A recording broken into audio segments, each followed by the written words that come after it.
Ninjaman, no Ninjaman, no Honda, no Yama. Blessed love and greetings all of my viewers and subscribers, kings and queens, line and lioness. Big up on yourself, anyone in the world, love and blessings, guidance and protection. Blessed Sunday, you see? Yes, man, in this episode of my viewers and subscribers, more say, big up the general, the gang gargan, Ninjaman. That's what I say. Yes, man, freedom is a must. Yes, so Ninjaman finally breaks silence on the merciless matter. Rest in peace, merciless. So I'm going to hear Ninjaman and some viewers and subscribers. If you're not subscribed yet, please consider doing so. Help the channel grow. Yeah, man, I'm sure you click the bell to say don't miss our content. Zin?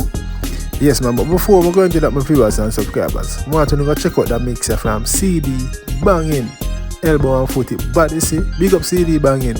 Yes, man, I don't know. So I'm going to give a birthday shout out to Mimi. Big up my sister-in-law. One more year upon them. Long live. You know what I mean? Long life and protection. Big up the whole Spanish town. Big up Pianland. See? Big up Silk Radio. Big D, Shari and the whole team. Big up, big up. See? Big up the buzz. So, right now we are no long talking, my viewers and subscribers. Here in Ninjaman, I say. See? Yeah, man. This is an exclusive with dancehall artist Ninjaman re-merciless funeral situation and ensuing backlash at persons who did not show up at the funeral for the DJ. In an exclusive that was sent to our news desk by way of a letter forwarded to us by his assistant manager Empress Keisha for Silk Radio UK, dancehall star Ninjaman had quite a bit to say about the merciless funeral bounty killer situation. He wrote about why he thought bounty killer may have said the things he said and how he feels about the mural in the sepulchre where Merciless is laid to rest. He kicked off the letter by saying, quote, "This is going too far. It's getting out of hand. I don't see why the world is coming down on Bounty and Beanie." Starting with the 2000 Sting clash with Merciless against Beanie Man, Bounty Killer, and himself, he felt that while Merciless achieved victory, a partial reason for that was that he, Ninjaman, was paid a sum of money to back down and eventually exit the clash. He made reference to that by saying if Mike Tyson is paid to lose a fight, he will take what people will think is an early knockout by laying down long enough for the count out. He said when Beanie Man walked onto the stage that night at Merciless's behest, Merciless thought he would have an ally in Beanie. People started booing because they believed the same, because Bounty and Beanie had their own issues between them at the time. But Beanie quickly joined forces with him, Ninjaman, and Bounty Killer. He said Merciless realized he was alone in the clash. This was how he explained his part in that clash. He said he was not wearing his Wr0ng suit that night, so in his mind, Merciless won by default. He said, quote, "I had no problem with that. It was his time to shine." He said, however, that was the shortest lived championship. He said anyone who did not go to Merciless's funeral, including Beanie Man and Bounty, owes no one an explanation for their absence. He went on to say that no one questioned the people who did not show up for the funeral of Dennis Brown, John Holt, Gregory Isaacs, and the countless others who passed on, and they were the ones who were instrumental in building reggae. So his question for the people complaining about Beanie's and Bounty's absence, can they post a picture of themselves at the funeral? Why was it so important for those two people in particular to be there? Do they think it was right for the paintings of the two artists' face, along with his, Ninjaman's face, to be inside the sepulchre where the dead resides? Ninjaman said the first person to jump out about their absence was Tony Matterhorn, yet he was a no-show himself. Then came Ricky Trooper, who happened to have been there only because he was paid to play. The Don Goggin said that Trooper did not go there voluntarily. He went because he was paid to be there. He mentioned that people were incensed about Olivia Babs-Grange and other government officials not showing up for the funeral. He asked yet again, does anyone know if she or others were even invited to the funeral? Did anyone reach out to them to ask for their participation? Did Babs-Grange give anyone a word that she would be there? He said if they cannot answer yes to all of the above questions, then they should stop talking about her absence. Ninjaman said when his mother passed away, only one artist and one MC showed up to support him, and they were Carlene Davis and her husband, Tommy Cowan. Yet, he was not mad at anyone because he did not feel that they owed him that.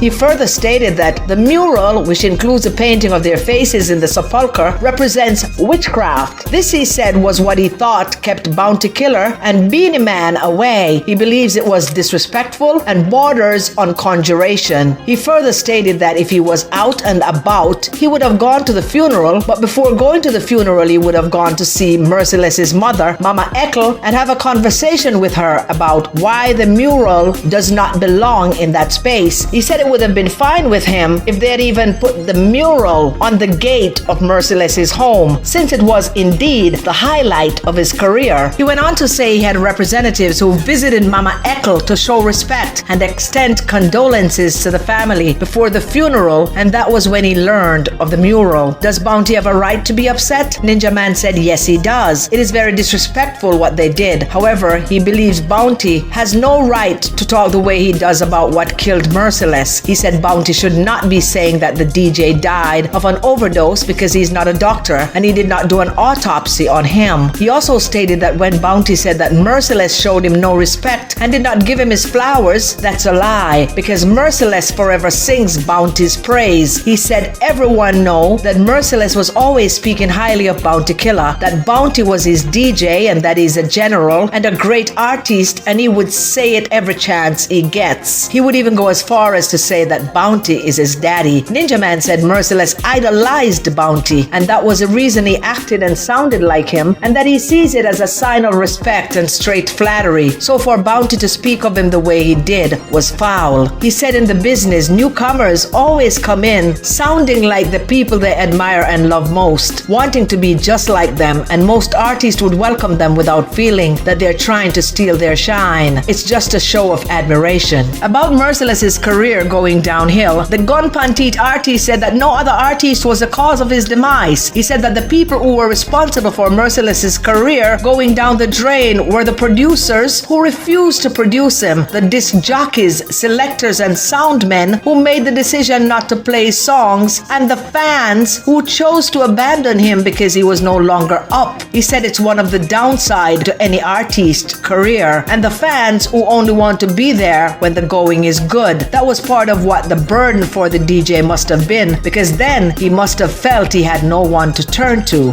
Ninjaman was very passionate in the way he wrote about how people in the industry shut Merciless out. He said he could relate to that because that is the same way they shut him out as well. But he believes deeply in God and knows that if people could have done what they did to the greatest man who ever walked the earth, Jesus, he was not surprised at the things they did and tried to do to him and others like himself. He said nothing is as painful as what Jesus, the divine one, went through, and he was a perfect man. So he knows any card can play at any time when it comes to mortal man. He said after that Sting clash with Merciless, Carlene was putting on a show in Red Hills and he suggested Merciless for the show. Knowing that Merciless did not have a fan base in that vicinity, he took a busload of people to the event and encouraged them to cheer on Merciless. They did, and the DJ had a great night. At the end of the night, he told Merciless how well he did, yet again, encouraging him to understand his value and that he was worthy. Ninjaman said after that win for Merciless at Sting, things started looking even better for the DJ, who got 50 shows in the United States underground dancehall scene at $35,000 per show. However, one night during the course of that run, Beanie Man showed up and walked out onto the stage. Beanie Man took it to Merciless. With each "what up" from Merciless, Beanie Man would counteract him. At the end of the night, the promoter wanted Beanie Man on that tour. Beanie Man offered him a package including a band, dancers, and backup singers at $25,000, and before long, the tour belonged to Beanie. Ninjaman said, quote, I think that was when Merciless started going down. That was his demise. When Beanie Man defeated him underground, that was when he started getting intoxicated. Where were all these people when Merciless needed them? Ask them to tell me how many Merciless songs they played since 2015. He also said that the only person that was obligated to be at that funeral was his longtime manager, Gaddafi. He was the one getting 20% of everything that Merciless made. He was the one who was starring alongside Merciless, because when Merciless was a star, he was a star as well. When Merciless went down, he went down with him. He was the only one that was obligated to be there. He mentioned that that when B0vnty was incarcerated, he was one of the many people saying free B0vnty and the same for Vybz Kartel, but he noticed that no one is out there saying free Ninja. It's almost like he's forgotten. Ninjaman finished the letter by saying, music is a mission, not a competition. You are there to please the audience who pays their money, not to please each other. The sooner everyone realizes that, the better off we will all be. I am Pistol, and that, my friends, was The Buzz. That was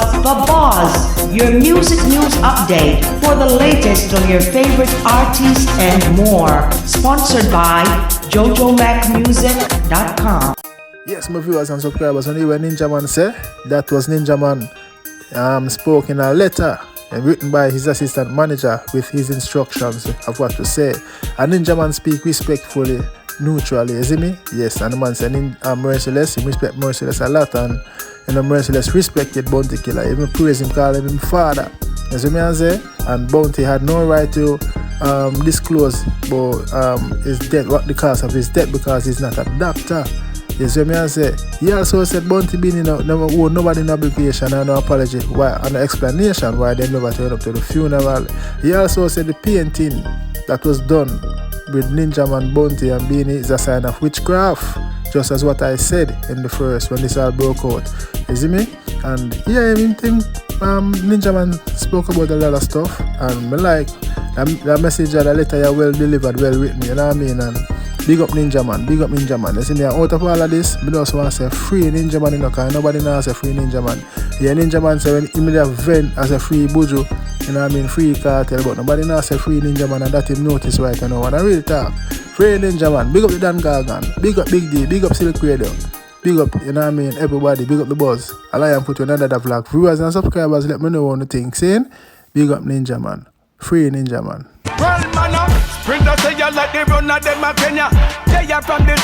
Thanks for watching Lionfoot TV.